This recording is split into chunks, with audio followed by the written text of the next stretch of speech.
सोचिए, क्या होता है जब किसी पूरे गांव पर एक साया मंडराने लगता है। आज हम रामपुरा गांव की उसी खौफनाक कहानी की परतें खोलेंगे। एक ऐसे श्राप की कहानी जिसने पूरे के पूरे गांव को दहशत में डाल दिया था। चलिए देखते हैं कि ये कहानी कैसे आगे बढ़ती है। हम एक अनजाने साये से शुरू करेंगे, फिर श्राप के बढ़ते हुए संकेतों को देखेंगे। इसके बाद होगा सच्चाई का पर्दाफाश। फिर हम महसूस करेंगे मंत्रों का महायुद्ध, और आखिर में कहानी खत्म होगी एक बेचैन कर देने वाली शांति के साथ। बस यही एक फुसफुसाहट, यही एक डर भरी कानाफूसी पूरे रामपुरा गांव में फैल चुकी थी। एक ऐसा डर जो धीरे धीरे सबकी रगों में उतर रहा था। तो कहानी के पहले हिस्से में गांव पर एक अनजाना साया मंडरा रहा है। गांव में एक अजीब सा सन्नाटा पसरा हुआ है। देखिए, ये वो सन्नाटा नहीं है जो सुकून देता है, बल्कि ये वो खामोशी है जो किसी बड़े तूफान के आने से पहले होती है, एकदम दहशत से भरी हुई। दिन तो जैसे तैसे कट जाता, पर रात होते ही डर और घना हो जाता था।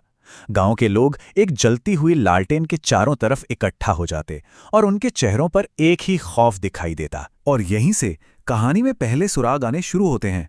लोगों के बीच टोटके या किसी श्राप की बातें होने लगती हैं। फिर एक रात किसी ने पीपल के पेड़ के नीचे काले कपड़ों में एक औरत को देख लिया, और जब गांव के एक सम्मानित बुजुर्ग ने कहा ये कोई साधारण बीमारी नहीं है, तो लोगों का डर यकीन में बदल गया। अब कहानी अपने दूसरे पड़ाव पर पहुंचती है। अब तक जो डर सिर्फ एक एहसास था, अब वो एक भयानक हकीकत का रूप लेने वाला था, क्योंकि उस श्राप ने अपना पहला शिकार चुन लिया था। अब ये कोई हवाई बात नहीं रह गई थी। श्राप का एक चेहरा था, एक नाम था, रीना। गांव की एक जवान औरत जो अचानक रहस्यमयी तरीके से बीमार पड़ गई। वो बार बार कहती कि उसे अपने गले पर किसी की अनजानी पकड़ महसूस हो रही है। और फिर सबूत मिलने शुरू हो जाते हैं। पहले तो किसी को खून से सने मिट्टी के गोले और नींबू मिले। फिर गांव के तालाब के पास नींबू, राख और किसी जानवर की बंधी हुई हड्डियां दिखने लगीं। और हद तो तब हो गई जब एक रात किसी अनदेखी ताकत ने रीना को बिस्तर से खींच लिया। अब यह साफ हो चुका था कि यह कोई मजाक नहीं है। और फिर वो हुआ जिसकी किसी ने कल्पना भी नहीं की थी। उस अनदेखी ताकत ने पहली बार अपनी आवाज सुनाई। रीना के ही मुंह से एक भयानक दावा गूंजा, छोड़ दो इसे, ये अब मेरी है। शिकार की पहचान हो चुकी थी, लेकिन अब सबसे बड़ा सवाल यह था कि आखिर ये सब कर कौन रहा है। अपराधी की तलाश शुरू हुई, और जो खुलासा हुआ उसने सबको चौंका दिया। ये पहेली 3 रातों में सुलझती है। पहली रात गांव का चौकीदार एक औरत को कुछ अजीब सा अनुष्ठान करते हुए देखता है। दूसरी रात गांव के पंडित को एक मिट्टी की गुड़िया मिलती है जिस पर रीना का नाम लिखा था। और तीसरी रात आते आते अपराधी को तालाब के पास पहचान लिया गया। तो ये अपराधी कौन था? ये थी जगनी, एक ऐसी औरत जिसे गांव वालों ने ही अपशकुनी कहकर गांव से निकाल दिया था। एक ऐसी मां जिसके बच्चों को उन्होंने भूखा मरने के लिए छोड़ दिया था। ये कोई राक्षस नहीं थी, बल्कि गांव की अपनी ही क्रूरता का नतीजा थी। उसका मकसद बिल्कुल साफ था। ये कोई अंधी नफरत नहीं थी, ये गहरे अन्याय से पैदा हुआ बदला था।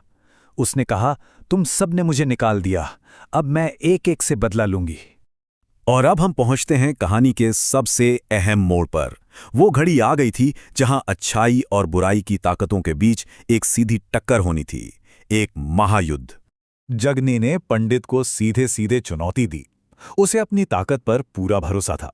उसने कहा, जिसे तुम बचाना चाहते हो उसे तो मैं पहले ही बांध चुकी हूं।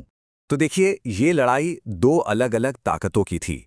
एक तरफ थी जगनी जो काली परछाइयों को बुलाती थी, खून का इस्तेमाल करती थी, और दूसरी तरफ थे पंडित जी जिनके पास था पवित्र गंगा जल और शक्तिशाली मंत्रों की ताकत। एक का मकसद था बांधना, दूसरे का मकसद था आजाद करना। और फिर जो मंजर सामने आया वो दिल दहला देने वाला था।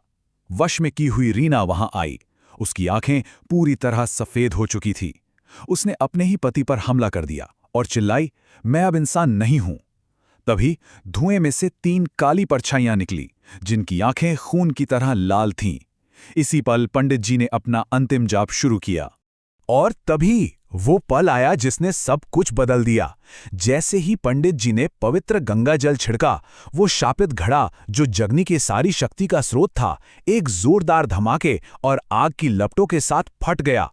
पवित्र शक्ति ने सीधे सीधे बुराई की जड़ पर वार किया था।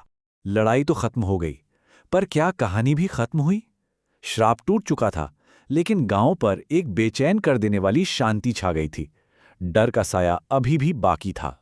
उस धमाके के बाद जगनी का शरीर राख बनकर हवा में उड़ गया और रीना को होश आया।